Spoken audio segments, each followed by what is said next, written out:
Corey, welcome to Champaign. Just tell us about the journey to get here, about how did this all go down with Coach B? The journey was as simple as last week. I was just, doing what most people would say, being great where my feet are.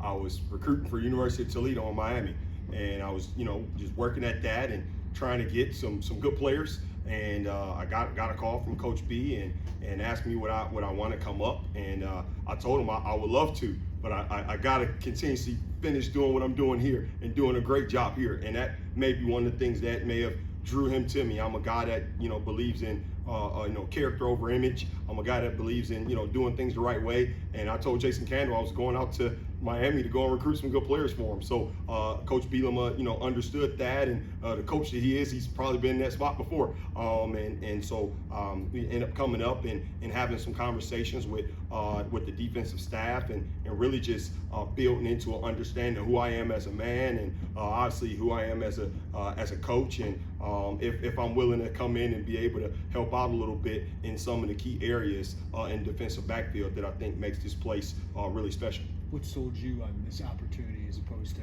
waiting or taking a different one? Coach Bielema, obviously, and the fact that he has had success at building head coaches and building coaches, and now you got Coach Walters at Purdue, and what he's able to bring to the table as far as in this program alone. The type of success that these guys are building upon is something that draws me in. It's something that creates a little bit of interest for me to say, hey, could be a good challenge, and to be along with Coach J-Mo, right, to be along with these guys on his staff, this great defensive staff. It's an honor for me to work under a guy like Coach Aaron Henry and see, what makes things work for him as a defensive backs coach has been successful at so many other places. So all the great things align. In addition to, it's the Big Ten. It's a great level of college football that I grew up in. I grew up around, watching TV every single Saturday morning and trying to, learn about, different great players that play at this level. So definitely that drew me in as well. It's the top challenge in our Midwest. If you're from the Midwest, you want to coach and you want to be a part of Big Ten football. Coach, is a big time of year for recruiting. Have you been able to jump right in and start talking to kids? Oh yeah. As soon as I took the job, it was right now. Communicate with all the top guys in the Detroit, Michigan area where I'm from, so they knew, hey, Coach Parker's on the move, and I'm going to try and find a way to get some of you guys, along with the guys that I've built relationships with in South Florida, along with the guys. I'm a crazy old coach that really believes in old school ways. I was the president of the National Single Wing Coaches Association, and that group just goes all the way around the country. Dudes that played in leather helmets back in the day. These guys are all around the country, so they give me access to talking to kids and coaches around the country. That creates a wide variety of recruiting platforms that I can go into and really build those relationships with coaches and players that play in the same system that I believed in as a high school coach, in that single wing, that old school version of football, because I'm a defensive guy. That was my gimmick. That was my trick to help me win some games and be successful. It was a way to make the program that I was coaching in be successful. So I got to find personnel that fits, right? And that's what this is all about, finding personnel that fits fighting Illini football, to find a way that fits what we do on defense. So yeah, I got right on the ground moving, communicating with guys that I believe fit who we are, what we're looking for: tough, smart, and dependable. You got to have that particular creed when you're looking for those type of guys. So for me, I knew exactly the doors to start knocking on and text messages to put out. So yeah, it's been pretty exciting getting on the recruiting road so far.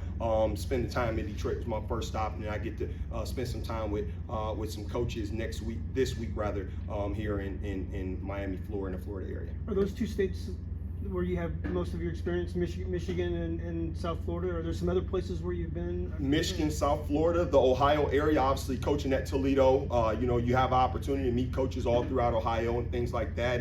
And so those would be, the areas that I believe I'll have some success in. But I've been in New Jersey and had to recruit that area before. I've been, in different places to create relationships. And that's what recruiting is all about, really, right? Relationships. The type of relationship you have with a guy gives you an opportunity to really connect with him and make him want to say, hey, I want to send one of my players to play for you, right? Because that's what it's about. And so that's what I want to make sure I'm always trying to present for Fighting Illini football. Coach, how much do you know about this place, the history of the program, that it's community. How much did you know about this before coming here?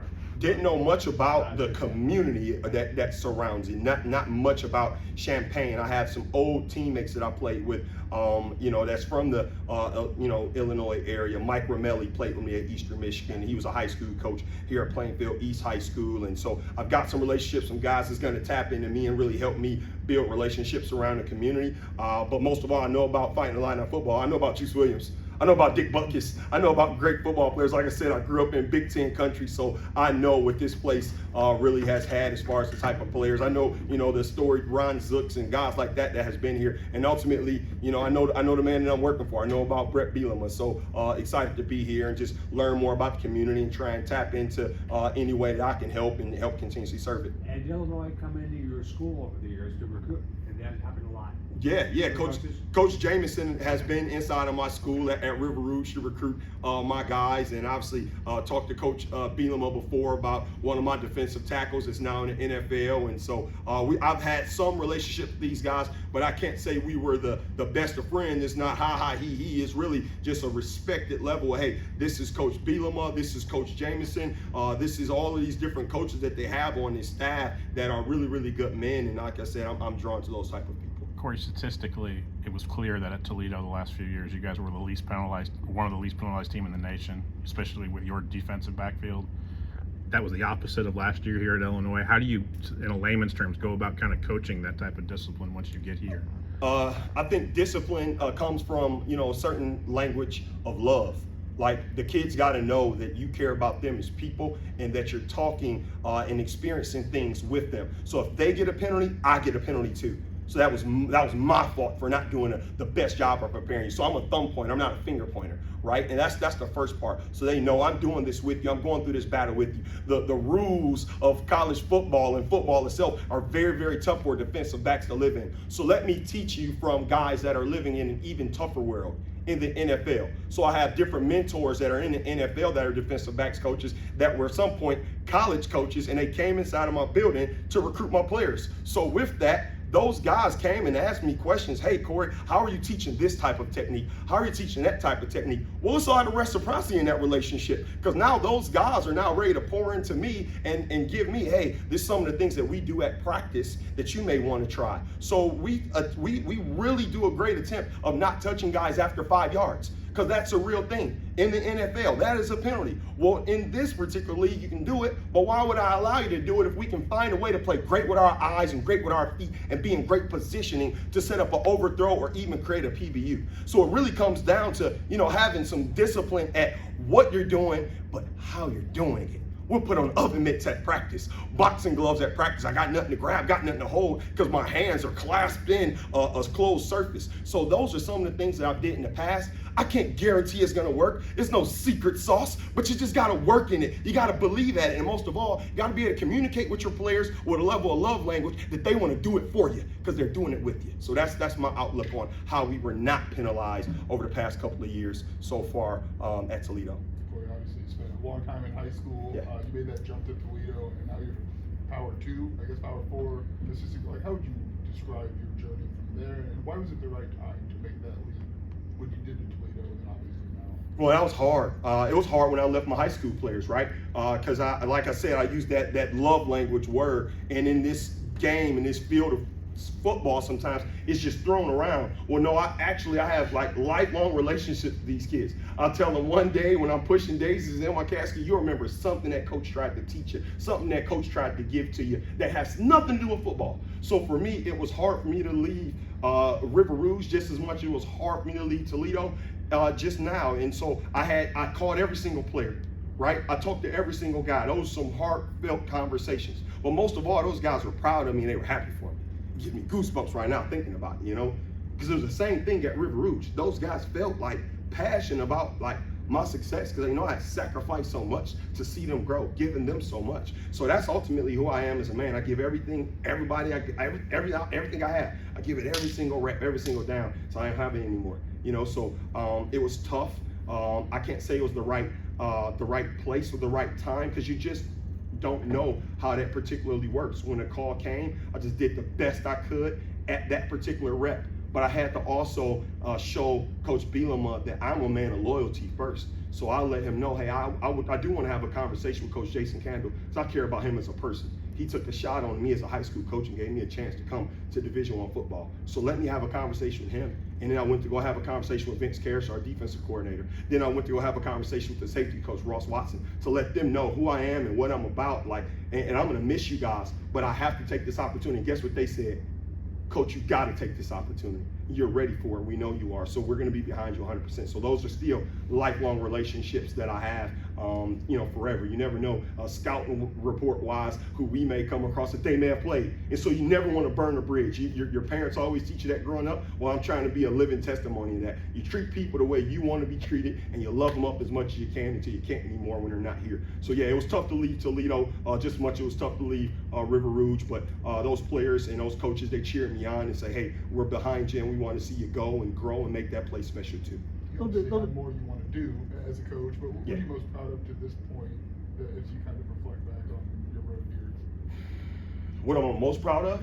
I'm the most proud of changing a community of River Rouge that didn't have, FBS players or guys that was going off to college. We put over 150 kids in different schools around the country, and now three of those guys just got picked in this past year's NFL draft.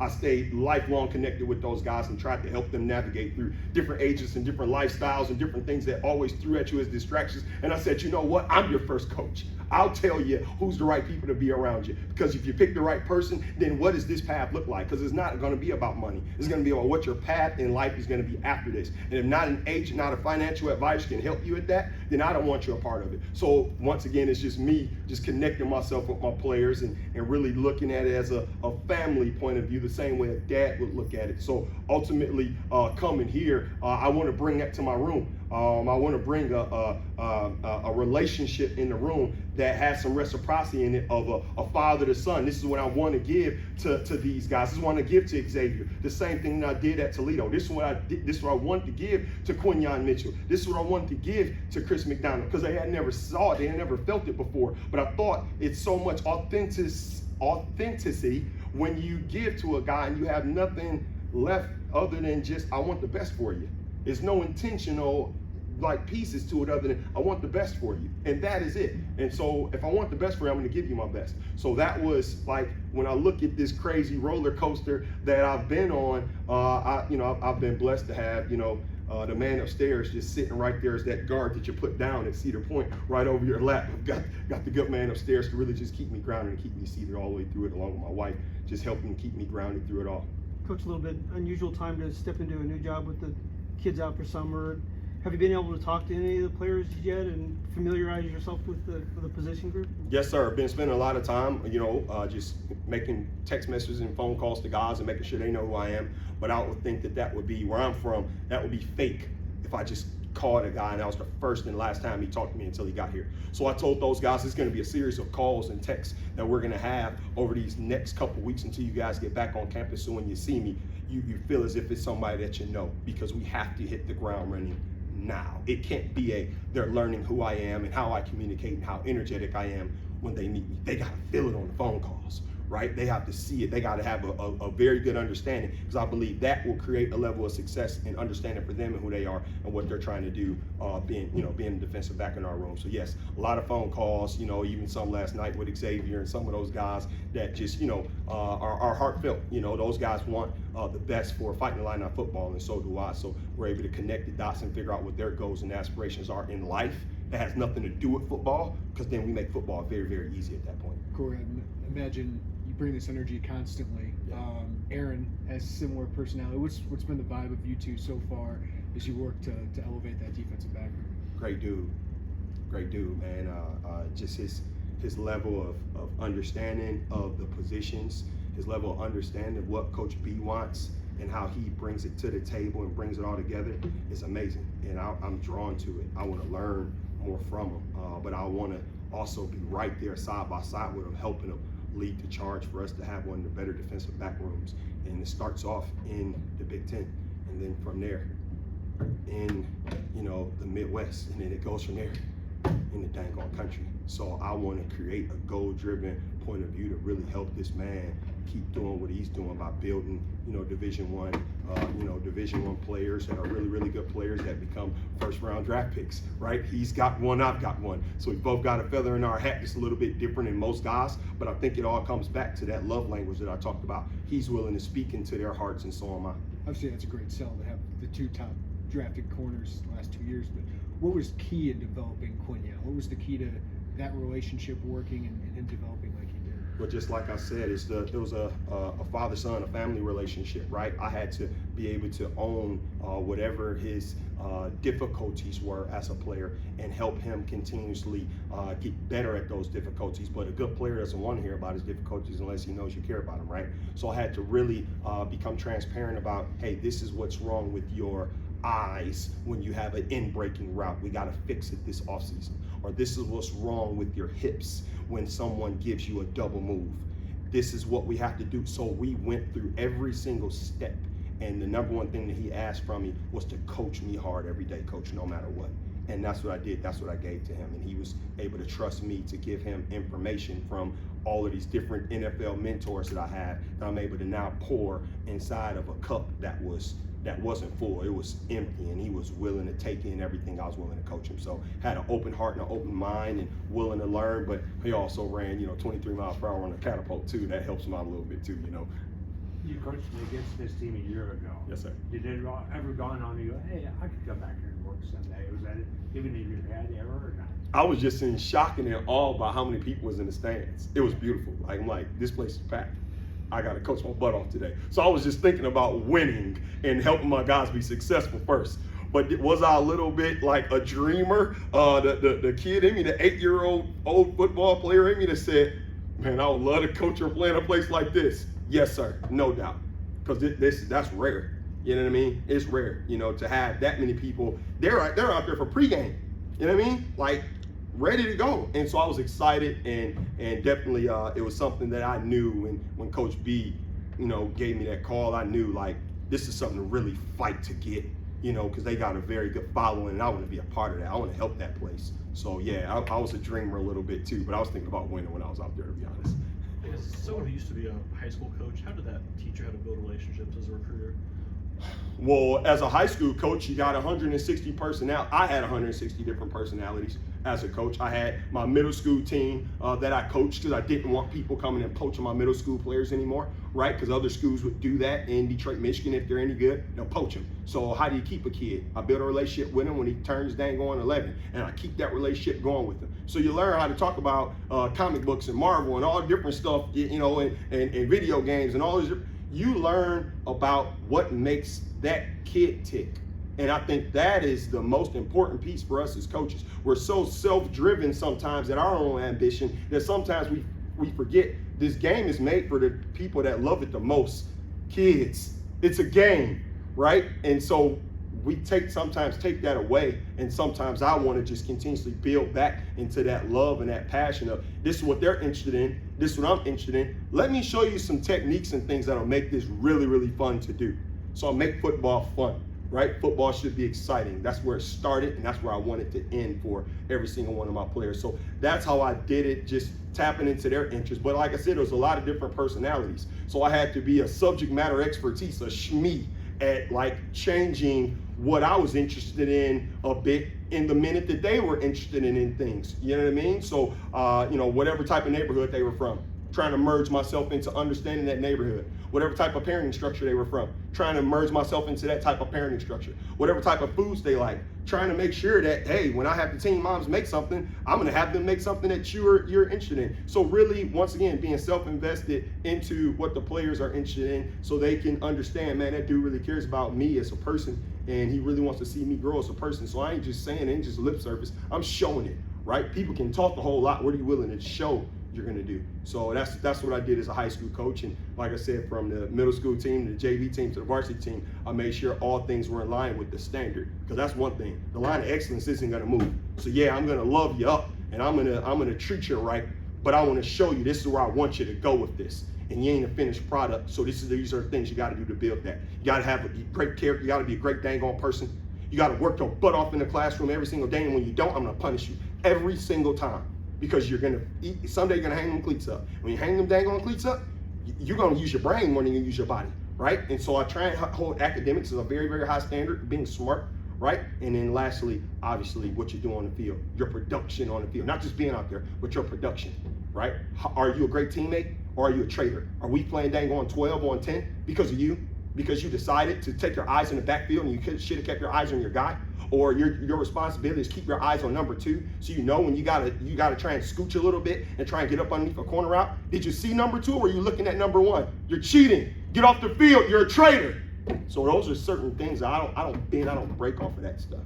Like, I hold them to high standards and I hold them to a level of accountability, but I can do that because they know I love them and I care about them. For a lot of the recruiting areas you mentioned, you've seen Illinois try to already have a footprint or try to maybe expand their footprint. And like, what was the level of appeal for you when you realized that maybe some of those connections you would build over the course of time would translate to you as well? So, like I said, it's recruiting. I'm gonna say it again. It's relationships. And the relationships that you have and the impression that you make on people is going to be a direct reflection on whether you're going to be accepted in someone's community or not. And so I would rather be the guy that treats every single coach as if he has the goose that laid the golden egg. Because someday, if he does, I want to have the opportunity to get him. You know what I mean? So for me, looking at those recruiting zones that they're already in, these guys are already doing a fantastic job getting guys from all over the country. My job is just to make sure the state that Coach Bielema says that I'm responsible for, I need to shut it down. It needs to be mine. The same way I did as a high school coach. This needs to be mine. And when people see me coming, they need to know, oh, here he comes. But it all comes back to the relationship piece. Why would people be so fearful of a man? Well, I'm a man of many spirits. I'm a man of many relationships, many friendships. That's what they fear the most, because they, on the other end, other coaches have decided to walk past a coach and act like he wasn't there because he doesn't have a nice, sweet logo on. Well, who are you to do that? You're passing judgment on that guy? I'm not that guy. I'm a guy I want to shake hands with every single dude. I want to know who you are, where you're from, what you're about. Why not? We got enough of time on this earth. Why not use it and try and build a relationship in it? So once again, recruiting for me is all about relationships. And I think any state that I go inside of, I'm gonna do the best I can to find those old national single wing dudes that I can, hey, tell me about the coach at such and such high school. I need his number. And so that's how it really works. That's how you really get in there. Because now that guy making that call for me is a lot different than me sending a cold text or a cold call. Hey, I want to come in your school. Who are you? So it's all relationships and how you treated people, and ultimately people that want to do good things for me because I did good things for them.